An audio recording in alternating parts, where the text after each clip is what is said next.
샬롬. 성경을 읽다 보면 하나님의 말씀이 명령으로 기록되어 있는데요. 우리 레위기 27장 34절입니다. 이것은 여호와께서 시내산에서 이스라엘 자손을 위하여 모세에게 명령하신 계명이니라. 신앙생활은 명령에 순종하는 삶입니다.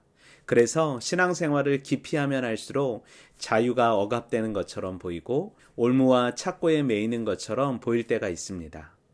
규제가 많고 제한도 많아지는 것 같습니다. 이것을 우리는 영적 경계선이 높아졌다고 말하는데요. 경계선이 무엇인가요? 넘어야 할 것과 넘지 말아야 할 것을 정해주는 것입니다.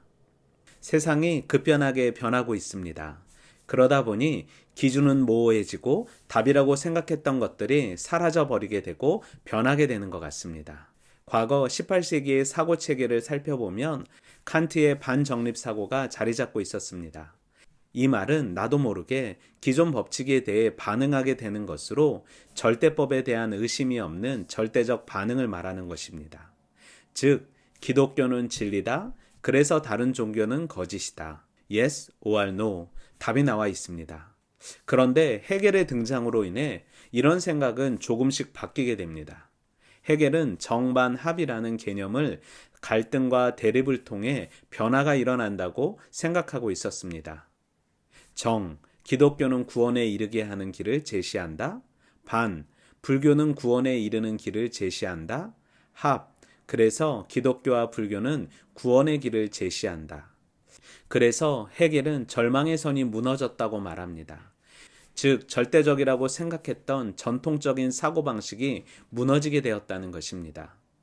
이로 인해 자신들만의 법칙이 세워지고 내가 생각하는 것도 진리라는 탈진실화 시대를 맞이하게 됩니다. 이전에는 유명 박사님들에 의해 사전이 만들어졌다면 이제는 대중들의 생각을 기반으로 하여 만들어지는 위키드 백과라는 것들이 통용되어 내가 원하는 답을 찾는 시대가 되었습니다. 더 나아가 AI의 발달로 인해 내가 생각했던 것들이 알고리즘화되어 나의 생각을 더 확고히 하게 되는 것 같습니다. 그러니 이제는 성경의 권위보다 내가 원하는 생각과 답이 더 권위를 가지게 되었고 또 성경을 이용하여 자신의 권위를, 자신의 생각을 더 견고하게 쌓으려 하는 것 같습니다. 이로 인해 많은 문제가 발생하게 된 것이지요. 모든 것이 신이 될 수 있다는 범신론이 자리 잡아 백화점에서 물건을 사듯 신을 살 수 있다는 생각을 하게 되었고 또한 무신론자의 등장, 신은 존재하지 않으며 신은 인간의 목적에 따라 만들어졌다라는 생각들이 자리 잡게 됩니다. 그리고 더 나아가 포스트 모더니즘 시대를 살아가고 있는 우리에게 신은 이성과 합리성을 추구하는 과학이 되어버렸습니다. 그래서 이성으로 해결되지 않는 것들은 무의미하다고 말합니다. 그렇다면 이 시대의 이성과 합리성이 추구하는 것이 무엇입니까? 결과적으로 돈, 권력, 섹스 아닙니까? 자기가 원하는 것을 붙잡기 위해 살아가는 사람들, 아니 교과서 없이 살아가는 사람들이 너무나도 많아지고 흔히 말하는 합리성을 가장한 개똥 철학자들이 많이 등장하게 된 것 같습니다. 성경은 우리에게 계속해서 기준을 갖게 합니다. 하나님과 사람과의 기준, 그리고 사람과 사람의 기준을 말합니다. 그래서 하나님은 설명하거나 설득시키지 않으시고 명령하십니다. 그리고 그 명령에 우리의 선택지는 없습니다. 우리의 선택지는 순종뿐입니다. 우리의 본능은 우리의 욕망을 채우기 위한 삶을 추구하지만 말씀은 우리의 욕망을 제어할 수 있는 힘이 있습니다. 그리고 신의 광야에서 하나님은 계속해서 명령하시고 악한 가나안의 문화를 쫓아낼 것을 말씀하십니다. 왜냐하면 그것들로 인해 우리의 삶이 올무잡히지 않게 하시기 위해서였습니다. 이스라엘의 백성들의 기준은 오직 말씀이었습니다. 그래서 하나님은 내 규례와 계명을 준행하면 복을 주시고 그렇지 아니하면 모든 것이 헛되어 고난의 길을 걸어갈 것을 말씀하십니다. 우리를 불편하게 만드는 성경의 계명은 하나님을 위함이 아닌 읽는 우리를 위함입니다. 세상의 신과 만들어진 그리스 신화의 신들은 인간이 신들의 목적을 성취하기 위한 도구였지만 성경에 나오는 우리와 하나님과의 관계는 도구가 아닌 목적으로 우리의 행복을 위해 일하시는 하나님을 보게 됩니다. 하나님께서는 왜 계속해서 명령하시고 지킬 것을 말씀하시는 걸까요?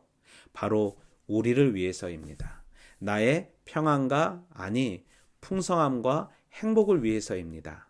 그래서 하나님의 명령은 일방적이지만 그 결과는 우리의 선택에 따라 확연한 차이를 보입니다. 그래서 하나님의 축복은 선택의 모양으로 주어진다고 말합니다. 왜 하나님이 나를 축복하지 않냐고요? 하나님의 축복은 일방적이지 않기 때문입니다. 우리의 선택에 따라 그 축복이 저주가 될 수도 있습니다. 이런 생각 혹시 해보셨어요? 하나님이 왜 나를 골탕 먹이게 하시려고 나에게 곤란한 선택지만 주냐고요?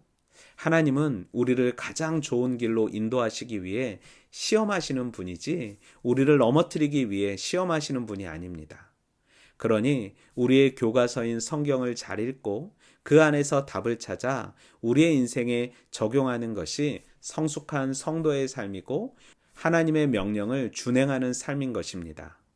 하나님의 명령이 가혹해 보이고 시대착오적인 생각이라고 들 때도 있을 것입니다. 하지만 절대 그럴 수 없습니다.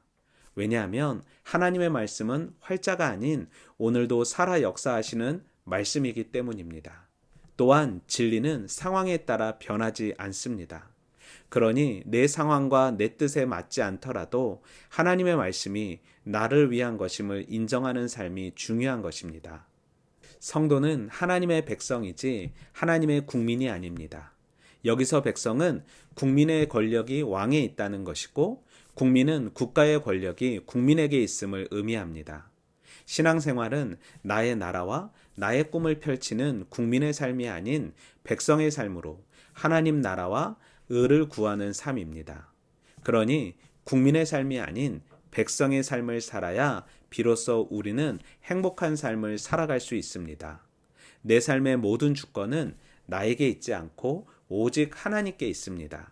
그래서 나에 의한 혹은 나를 위한 나의 나라를 위한 삶이 아닌 하나님 나라를 세우기 위한 하나님에 의한 삶을 살아야 합니다. 국민의 모습이 아닌 백성의 모습만이 우리의 삶을 더 풍요롭게 할 수 있습니다. 그러니 말씀을 선택적 참고사항이 아닌 절대적 기준으로 삼아야 우리는 행복한 삶을 영위할 수 있습니다. 세상적 시대 정신을 따라 사람들이 따라가는 삶의 패턴을 따라 살아가는 인생이 아닌 말씀의 정신으로 살아가는 하나님의 귀한 백성 되기 원합니다.